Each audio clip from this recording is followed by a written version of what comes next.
Hello, welcome back to the reading of the poem of the Man God, written by Maria Valtorta, Volume 4, Chapter 438, Part 1. Another Sabbath at Nazareth. 21st May, 1946. Another Sabbath at Nazareth. That is, another beginning of a Sabbath, because Martha and Naomi arrive with young Abel, just when the sunset of Friday is beginning. They dismount from their little donkeys, which Abel takes away, obviously to a stable, probably to that of the two friendly ass drivers of Nazareth, who have become disciples. The women go in through the workshop door, which has been left open to ventilate the large room, where up to a short time before, the heat of the coarse fireplace has joined the intense summer heat. Thomas is putting away his tools. Simon is sweeping the sawdust, while Jesus is cleaning pots of glue and paint. "Peace to you, Master, and to you, disciples," greet the two women, bowing low as soon as they enter, and then, after walking across the workshop, prostrating themselves at Jesus' feet. "Peace to you. You are very faithful to come in this heat." "Oh, nothing. One feels so well here that one forgets everything. Where is your mother?" "She is in there, finishing a dress for Uriah. You may go in."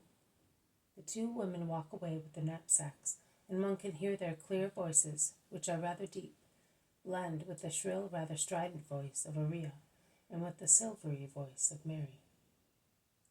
"They will be happy now," says Thomas. "Yes, they are good women," replies Jesus. "Master, Martha has not only kept the son she had, but she got another child, and in a little more than a year," says the zealot. "Yes, in little more than 1 year. It is already over a year since Mary of Nazareth was converted. How time flies. It seems yesterday. How many things last year. The lovely retreat before the election, then John of Endor, then Margium, then Daniel of Nain, then Mary of Lazarus, and then Syntyche. But where is Syntyche? I often think about her, and I cannot understand why." Thomas stops speaking to himself because Jesus and Simon do not reply to him. On the contrary, they go out into the kitchen garden to wash themselves, and then join the women disciples. And we begin to see again Abel of Bethlehem in Galilee comes back and finds Thomas, who is still pensive, in front of the place where he generally works, moving, lost in thought, his tiny masterpieces in gold work. "Have you found work?" asks the disciple, bending over the tiny objects. "Oh, I have made all the women in Nazareth happy. I would never have thought that there were so many buckles, bracelets, necklaces, and lilies to be repaired. I had to ask Matthew to bring me some metal from Tiberias. I have more customers," he laughs happily, "than my father has. It is true that I do not ask for money." "You lose everything?" "No, I charge only the value of the metal.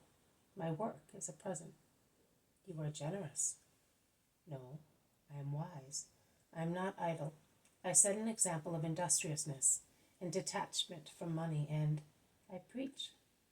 "Be quiet.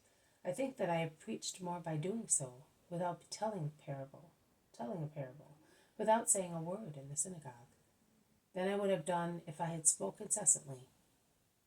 And then I do a bit of training. I have promised myself to propagate our faith with my work, when I will have to go and preach Jesus among the infidels, and I am training myself. You are wise both as a goldsmith and as an apostle." "I strive to be so for Jesus' sake. So you have acquired a sister. Treat her well, you know. She is like a little dove in its nest. I am telling you because in my trade I am accustomed to dealing with women. She is a candid dove who is scared to death by a hawk, and who is looking for motherly and brotherly wings to defend her. If your mother had not wanted her, I would have asked to have her for my twin sister. 1 child more, 1 less. My sister is so good, you know. Also my mother. She lost a little daughter when she remained a widow. Perhaps her milk had gone bad, grieved as she was over the death of her husband. I can hardly remember my little sister.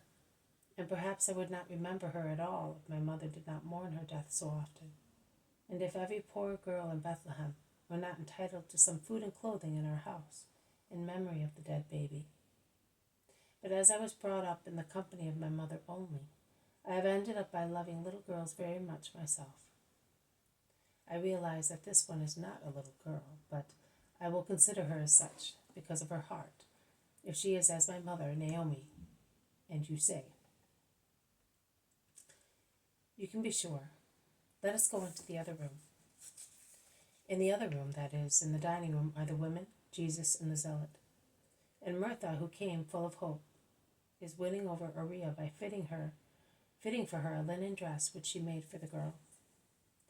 It fits you really well, she says, taking it off her and caressing her while she adjusts her dress, which had become crumpled when putting on the new one.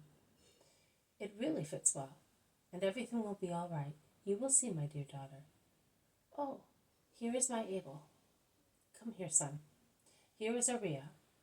She will be a member of our family now, you know. I know, Mother, and I am happy with you.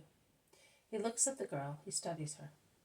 His dark eyes stare at and get lost in her large, pale blue ones. He is satisfied with his examination. He smiles at her. He says to her, we will love each other in the Lord, who saved us, and we will love him and have him loved. And I will be a brother to you in spirit and in affection.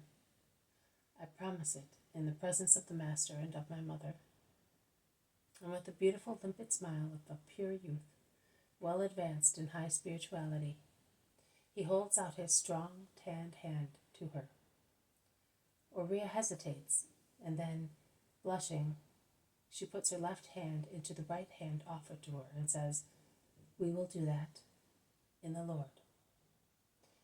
The adults smile. This has been a reading from the poem of the Man God, written by Maria Valtorta, Volume 4, Chapter 438, Part 1, Another Sabbath at Nazareth. Thank you for listening. I will see you tomorrow. May God bless you, and may peace be with you.